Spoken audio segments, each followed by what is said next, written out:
campers, George here.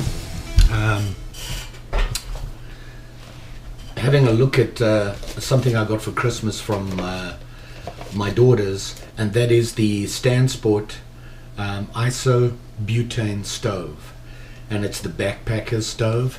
It's this guy right here, and I had they'd asked me what I wanted for Christmas, and then they asked me for my Amazon wish list, and this happened to be on there, and they got me this. Now they do know that I do have other isobutane stoves, but like I said to them, this one got my interest because of the low profile it has, and it looks like it's pretty wide. I haven't really looked at it. It came in this nice package, you can see here, from Stansport, and it says the Backpackers isobutane stove, high powered lightweight backpacking stove, 8850 BTU, so that's pretty heavy. Well, when I say heavy, I mean that's a lot of heat it's putting out. So the weight, the stove weighs 8 ounces with the carry case and everything, which would be the way it is right here, right now, 9.5 ounces. It has a braided steel fuel line, large diameter burner provides even heat distribution for all sizes of pots, which I like that idea. And it's made of stainless steel, aluminum, and brass construction. It does have a piezoelectronic ignition on it, so that seems to be becoming a pretty standard thing. It's nice to have. I wouldn't rely on it, because if they fail, you have to have some other way to start it. So having a lighter or something, or maybe even a ferro rod, you can start it up with that. So there you go. That's the package, and inside the standard plastic carry case or storage case or whatever you want to call it.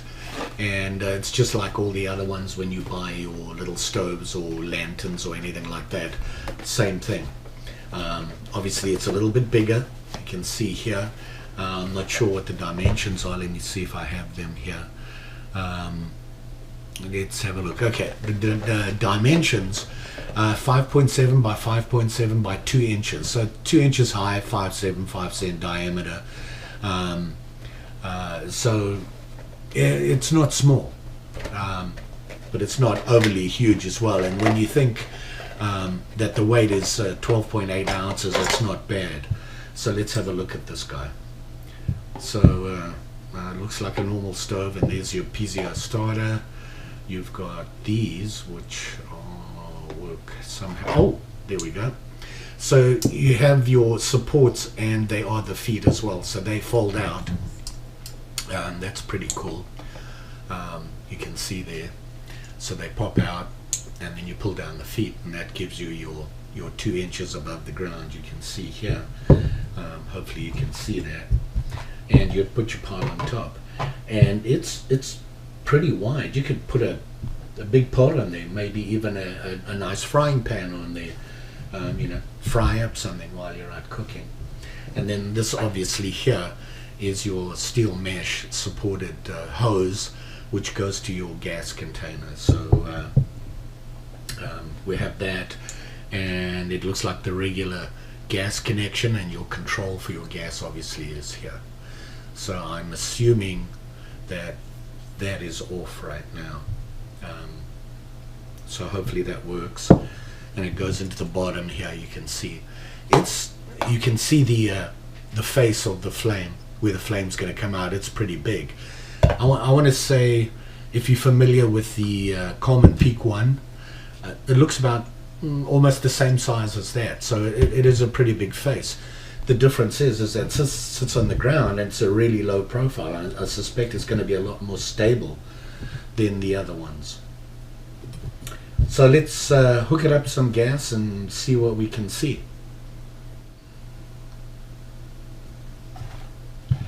So as you can see here,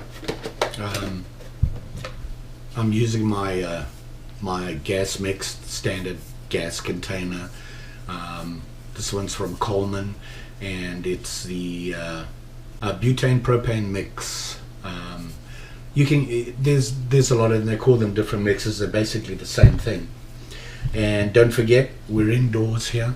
I don't recommend you do that. I'm just going to light it up and see how it works, and that's it. Although I'm pretty well ventilated, I do have a fan and everything going here. This shouldn't be what you're doing. You don't want to be cooking indoors, anything like that. As with any gas appliance that you use, camping or anything like that, always check. No leaks, you can't smell any gas, we're good to go. And we're going to screw it on here, hand tight. Make sure you have a good seal. I can't smell any gas leaks. I don't smell anything there. Obviously if I open this up, I should smell gas. Yeah, there we go. So there it is, you can see, low profile. Obviously if you use it, you're going to want to keep this out of the way in your pan. Yeah, that's probably long enough. I was a little concerned about that, but let's give it a try. I'm not smelling any gas, so we're good to go. So like I said, it has the piezo starter, so I'm just going to open it up a little bit and let's see. There we go.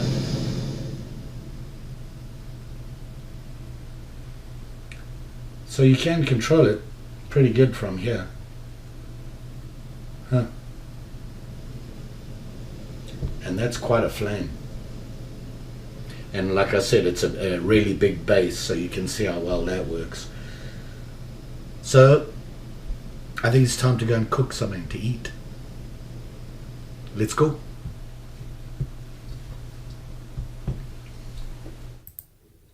So yeah, you can see I'm making a cup of coffee. I went ice fishing, so I thought I'd give it a try. And here you can see it actually tells you the high and low settings on it, which is a nice touch. It does sit pretty flat. It's hard to see here. I was just doing it on an old stove that was in the ice house. But you can see here the flame is pretty broad. And using my canteen cup, the actual base of the unit is pretty wide and stable. I was surprised how big it was. Very stable, very happy with this. Boiled the water in about less than 3 minutes. It was pretty quick. It has a fairly strong flame on it, and it is a broad flame.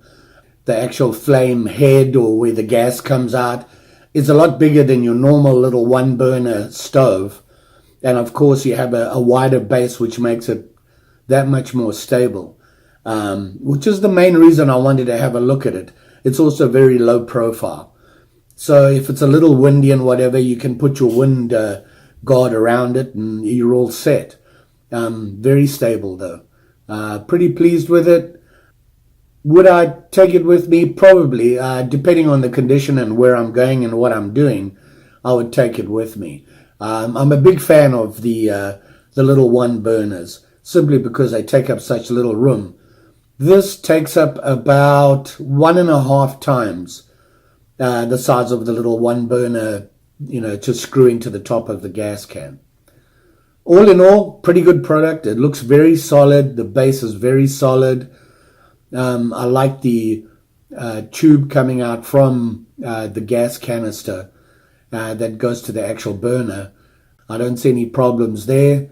I'm just wondering over time, the twisting and that sort of thing on the tube, although it is sheathed in a wire mesh that's pretty strong and tight, I saw nothing that would make me have a concern about that. So, but otherwise, pretty good setup.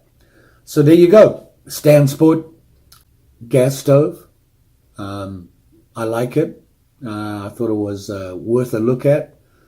And I like the idea. Obviously, if you have limited space to do your cooking, that might be a problem.